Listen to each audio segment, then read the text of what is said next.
After I finish the webinar, the copy of the slides will be available on our website, as will a copy of this recording.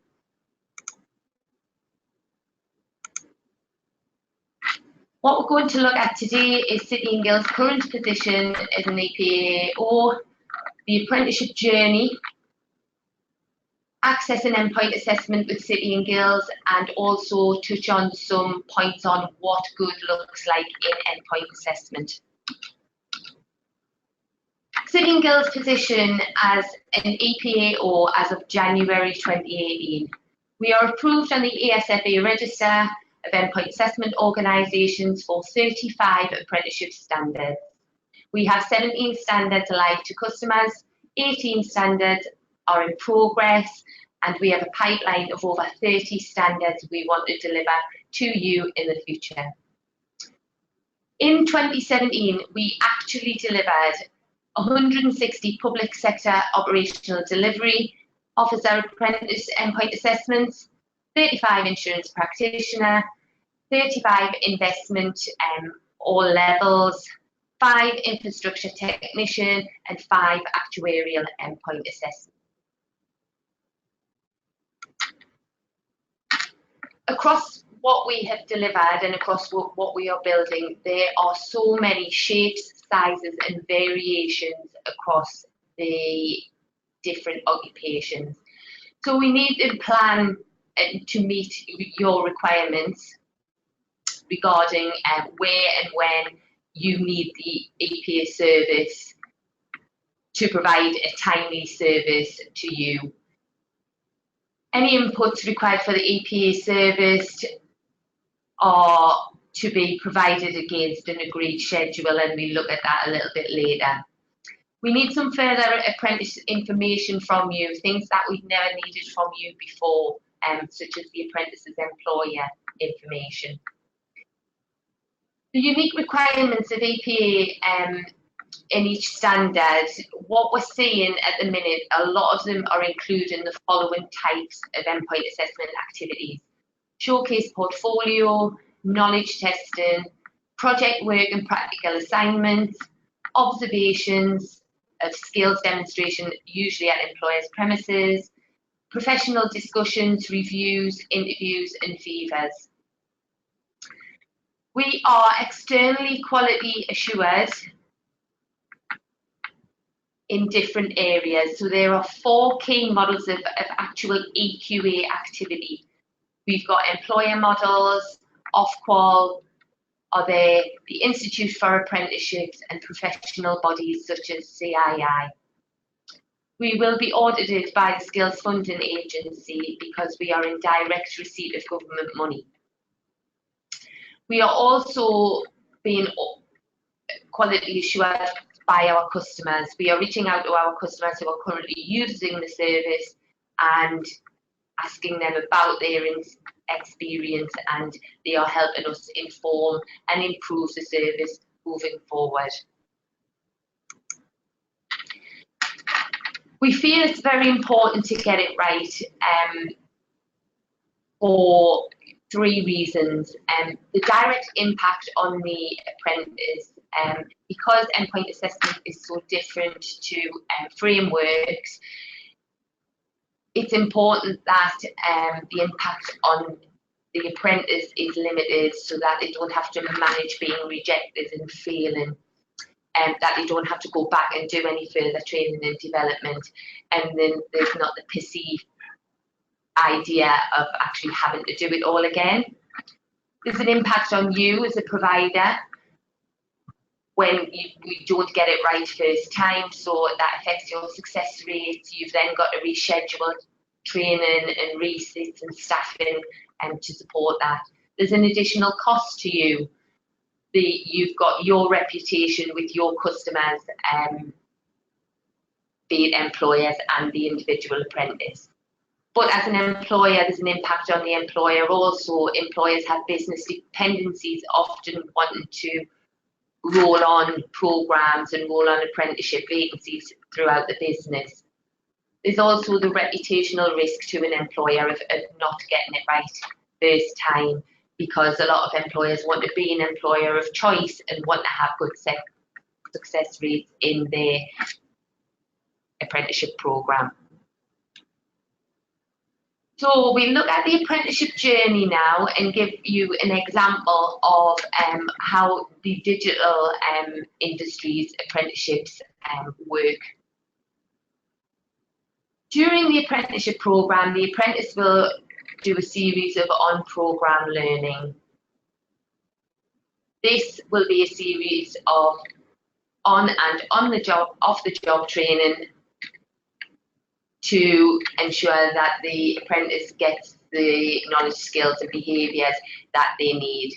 Within these particular standards, there is knowledge qualifications and vendor qualifications, and also the requirement to achieve English and Maths to level 2. Once the apprentice has completed their on-programme learning qualifications, Maths and English, they then hit the gateway point. The gateway is a conversation between the provider, the employer and the assessment to decide whether that individual apprentice is ready to go forward for endpoint assessment. When the apprentice has passed through gateway, this is when they are in their endpoint assessment evidence collection. So again, in this standard as an example, the apprentice needs to showcase portfolio and collate it, demonstrating their absolute best work against the standard. They then need to undertake a project. We, City and Guilds, provide the project brief for the learner to work towards, and the apprentice will undertake the project in a controlled environment for the duration of time stated on the project. Finally, after all that is done, the apprentice will then attend a discussion with an independent endpoint assessor from City and Guilds.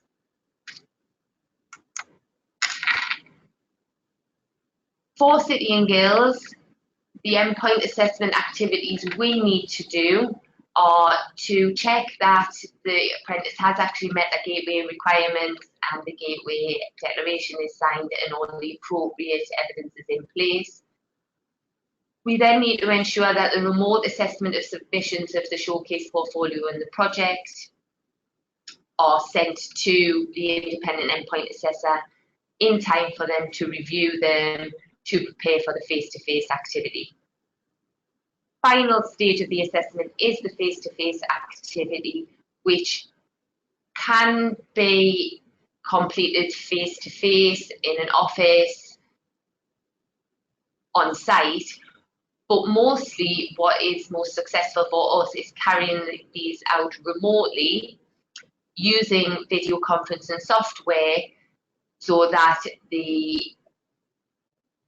apprentice and independent endpoint assessor still get to see each other, but they don't necessarily need to be sitting in a room together.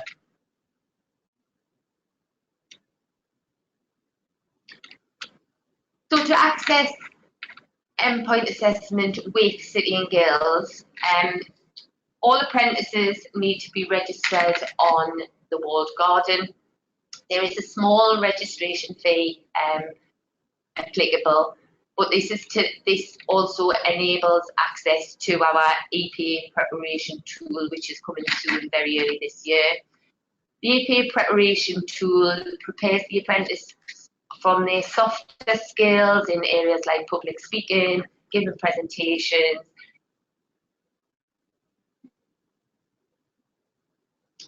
The customer then at some point after registration, the customer completes a reservation booking within the walled garden and they select a month the required EPA event needs to take place.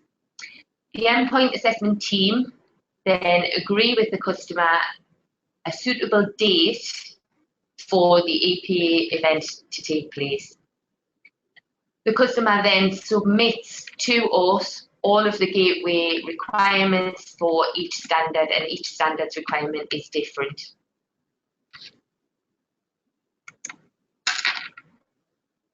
We will then confirm the EPA booking with the customer.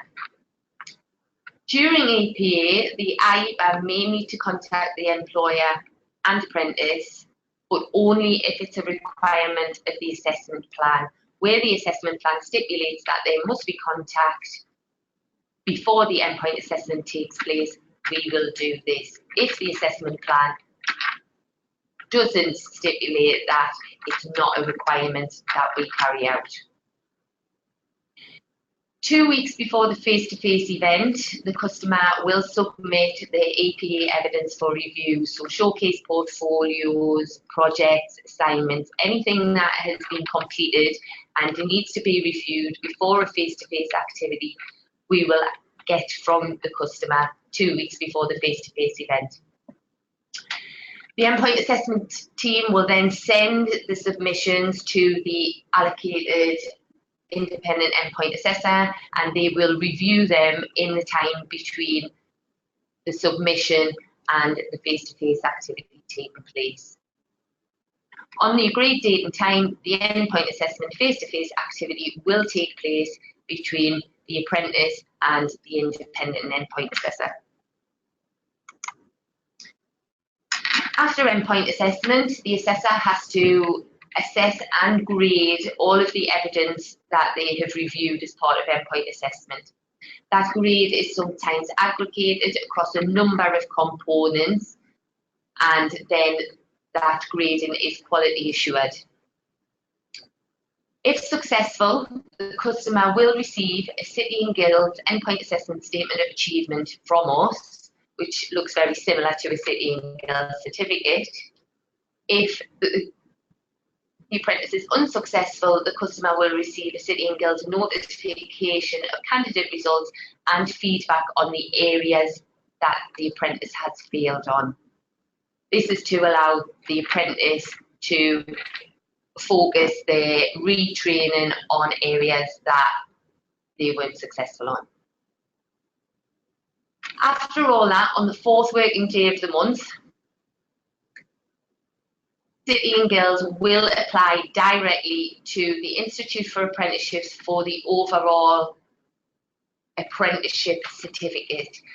This process was formally carried out by providers through the ACE process. The ACE process does not apply to standards. City and Guilds apply for the certificate on the apprentice's behalf. The ASFA and the Institute for Apprenticeships will then check that the ILR data matches the data that we've put in, and then they will issue a certificate for the apprenticeship standard, and this will be sent directly to the employer. So to be clear on that point, the provider stroke customer of City and Guilds will receive a City and Guilds Statement of Achievement certificate if the apprentice is successful. If the apprentice is successful, we will claim the apprenticeship completion certificate from the Institute for Apprenticeships. The Institute for Apprenticeships will send this directly to the apprentice's employer. And here is an example of the 2 certificates that will be received for successful completion of endpoint assessment.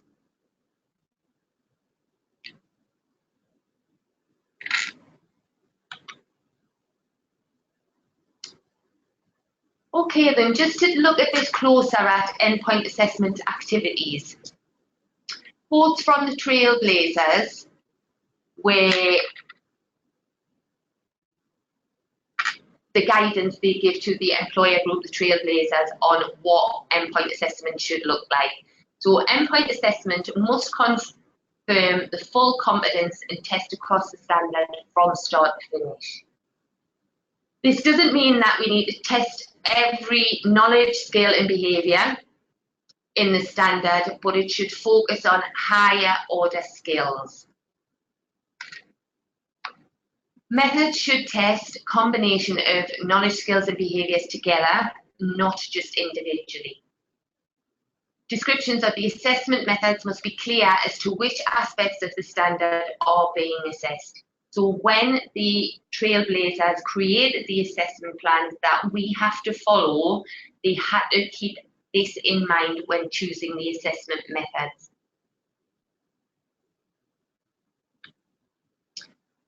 So a lot of the standards we are currently in are using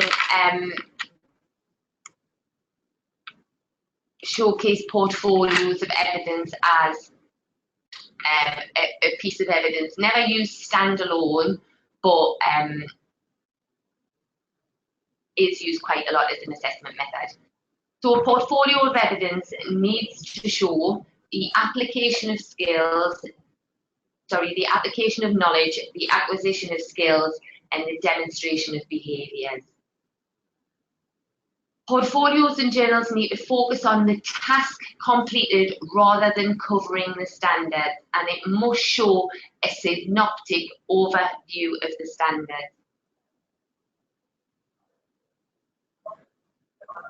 The EPA is graded, so the apprentice should present their best work as well as showing they have met the requirements. So they need to take the best example of a task they have completed and present that holistically as part of the portfolio of evidence.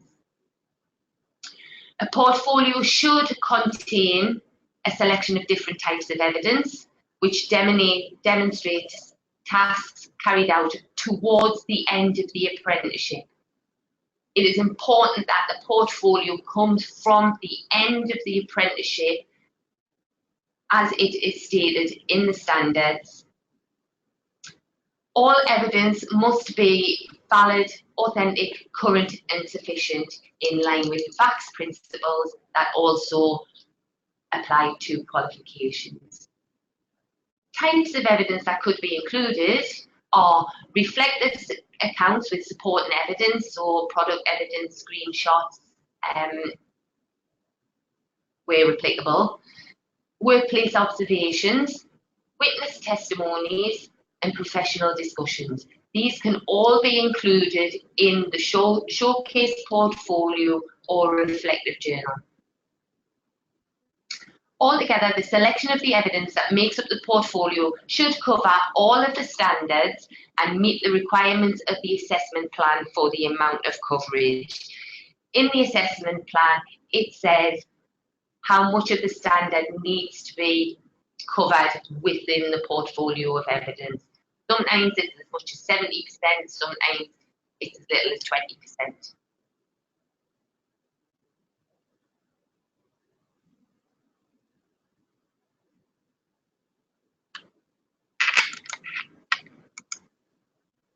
Professional discussion, a VIVA or an interview.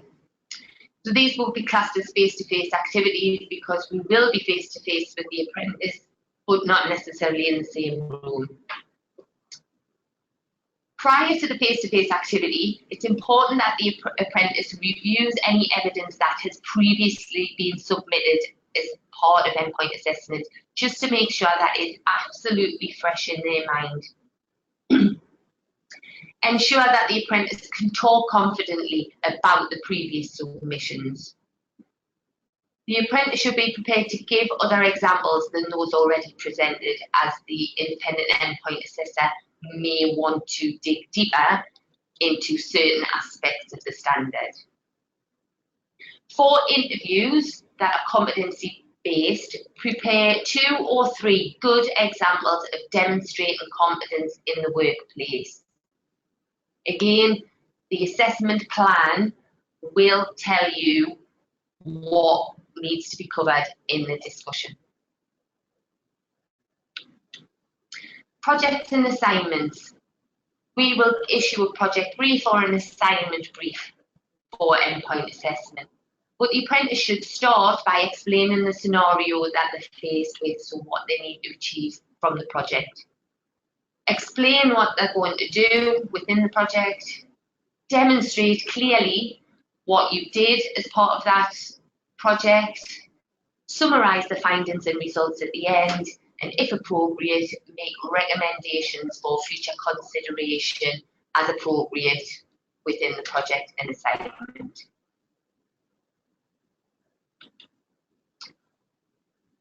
Practical skills assessment for observation are live, face-to-face activity carried out on site. In most circumstances, they are carried out actually doing the job that the apprentice does every day of the week.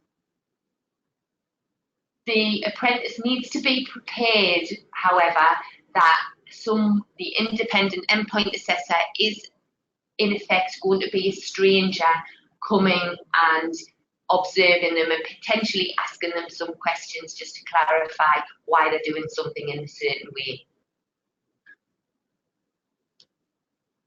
Practical skills can sometimes be carried out in a simulated environment where it's not possible to observe these naturally occurring within the workplace.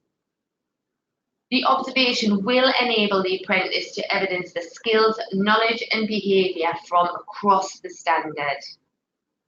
The observation will focus holistically on the task being carried out rather than the individual standard to make sure that the assessment is synoptic.